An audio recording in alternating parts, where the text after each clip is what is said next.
Olá pessoal, tudo bem? Professor Pitt apresentando mais uma aula de Física Básica direcionada para o ensino médio.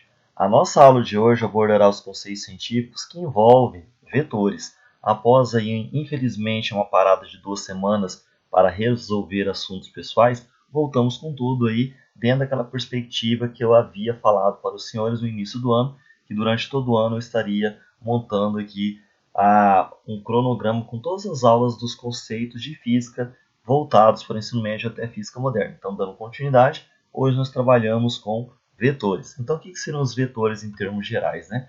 Vetores são segmentos de retas usados para representar alguma grandeza vetorial. Aqui nós temos dois segmentos de reta, né? Um na direção vertical e outro na direção horizontal. Daí dando complementação, né? Então, o vetor é um segmento de reta orientado que apresenta módulo, que é o tamanho do vetor, direção e sentido. Lembrando que direção nós iremos trabalhar aqui em termos gerais com 3, horizontal, vertical e as diagonais, e cada direção admite 2 sentidos. Por exemplo, a direção vertical, ela admite o sentido ou para cima ou para baixo. A direção horizontal, ela admite o sentido ou para a direita ou para a esquerda, ou seja, cada direção admite 2 sentidos. Dando continuidade, então os vetores são usados para expressar grandezas físicas vetoriais, ou seja, aquelas que só podem ser completamente definidas se conhecemos o seu valor numérico, a direção em que atuam, que nós podemos colocar aqui como exemplo horizontal e vertical, bem como o seu sentido, que também podemos colocar aqui como exemplo para cima ou para baixo. E também algumas grandezas físicas vetoriais que nós podemos mencionar aqui, como deslocamento, velocidade, aceleração, força, quantidade de movimento, são bons exemplos de grandezas físicas vetoriais. Por exemplo, no dia a dia, como que nós podemos ter uma clareza voltada para o dia a dia do que é um vetor? Então, se quisermos saber a direção de algum local, é necessário que aponte para uma direção. Então, normalmente você vai apontar ali manualmente para alguma direção. E o sentido, nesse caso aqui, você fará com a ponta do dedo. É uma maneira de você ter uma noção de vetor voltada aí para o seu dia a dia. Assim, a figura abaixo ela mostra um vetor de modo tamanho, que é o tamanho do vetor, nesse caso aqui de tamanho A. Nesse caso aqui, esse vetor está na diagonal, tá ok? O sentido de a ponta da seta que indica esse sentido. E o tamanho do vetor aqui representa o seu módulo. Então, nesse caso aqui, esse módulo é simbolizado pela letra A. Então, você tem aqui direção vertical, o sentido aqui que indica é a ponta da seta e o tamanho do vetor é indicado pelo módulo A. Aqui nós temos uma outra situação, né? Outras situações, melhor dizendo. Para desenhar os vetores é necessário perceber que sua representação deve levar em conta o seu tamanho. Então, ou seja, um vetor que represente uma grandeza de valor numérico igual a 10 deve ser desenhado com metade do tamanho de um vetor que tenha tamanho 20. Olha só que legal.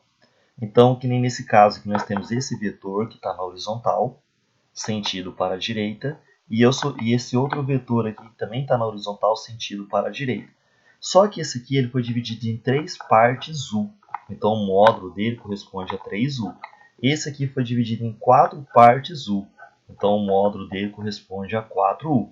Então, nesse caso aqui, esse aqui tem um tamanho equivalente a 3U, então tem que me preocupar em desenhar um vetor proporcional a esse 3U. E esse de baixo aqui ele tem um tamanho 4 vezes U. Ou seja, eu tenho que me preocupar em desenhar um vetor proporcional a 4U. Foi mais ou menos o que disse a ilustração ali do item anterior, as definições, melhor dizendo, né? Então, fechando aqui, o tamanho que desenhamos o vetor representa o seu módulo, tá ok? As direções de um vetor podem ser definidas com base no sistema de coordenadas escolhido. Por exemplo, usando-se o sistema cartesiano, as direções do espaço seriam x e y. E um vetor poderia ser escrito por v em coordenadas x e y, né? Então, o sentido, por sua vez, diz respeito à seta na ponta do vetor, que o indica, podendo ser tanto positivo quanto negativo. Que nem aqui nós temos essa representação aqui do plano cartesiano, né? Direção vertical, né, representa dois sentidos. O para cima será positivo, o para baixo será negativo. A direção horizontal, o sentido positivo é para a direita e o sentido negativo é para a esquerda. E você teria aqui uma linguagem mais matemática, as ordenadas, né, na vertical e as abscissas aqui na horizontal. Quando então escrevemos que um vetor é definido por suas coordenadas x e y, dizemos que x e y são as suas componentes horizontal e vertical, respectivamente. Então, quando um vetor encontra-se inclinado, sem coincidir com qualquer um dos eixos do sistema de coordenadas, é possível determinar o seu tamanho, né, por meio das suas coordenadas. Né? Então, você determina o tamanho das suas coordenadas e consegue achar o valor do seu módulo também. Então, para tanto, basta conhecermos o ângulo θ formado entre o vetor e a direção horizontal e o módulo vetor A. Então, nesse caso aqui, como o exemplo aqui cita, né? Então vamos fazer um processo de reversibilidade. Então nós temos aqui o valor desse vetor A, ou seja, o módulo desse vetor A nós temos. Então aqui nós teremos condições de achar o AX e o AY, que é AY, tá bom? Então você terá condições de achar as suas componentes na horizontal e na vertical e o tamanho delas, né? Nesse caso aqui, você tendo o módulo do vetor A. Se você tem um módulo do AX e tem um módulo aqui, aliás, AY e daqui do AX, também é possível você achar o módulo do A. Então, nesse caso aqui, o que nós temos aqui? Você tem aqui, mesmo não parecendo, uma figura geométrica. Esse ângulo ele poderia ser em relação à horizontal ou em relação à vertical. Nesse caso aqui, em relação à horizontal. Daí que nós temos aqui? Esse vetor aqui eu posso transladar ele para cá, para fechar um triângulo.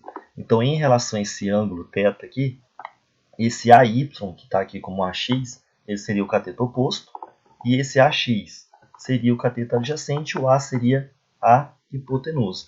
Então, nesse caso aqui, você poderia usar seno e cosseno. Então, para calcularmos essas componentes, é necessário fazer o seguinte cálculo. O AX é A cosseno θ e o AY é A seno θ. Ou seja, quem que é o seno desse ângulo? É cateto oposto, que é o AY, sobre hipotenusa. Quem que é o cosseno desse ângulo? É o cateto adjacente sobre hipotenusa. Como eu tenho a hipotenusa e o ângulo, ou o cosseno desse ângulo normalmente, ou o seno, daí você pode fazer o seguinte. A hipotenusa estava dividindo, passou multiplicando, eu acho o AX.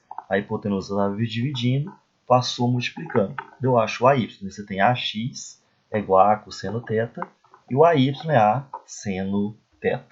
Então, com base nas componentes AX e AY de um vetor, é possível também calcular o seu módulo, ou seja, o tamanho do vetor A. Né?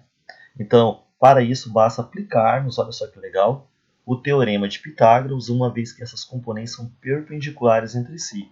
Daí o módulo do vetor A é igual a raiz quadrada do AX quadrado mais o AY ao quadrado. Bem, pessoal, aqui nós temos as nossas referências iniciais. Lembrando que essa nossa aula aqui é de vetores, parte 1.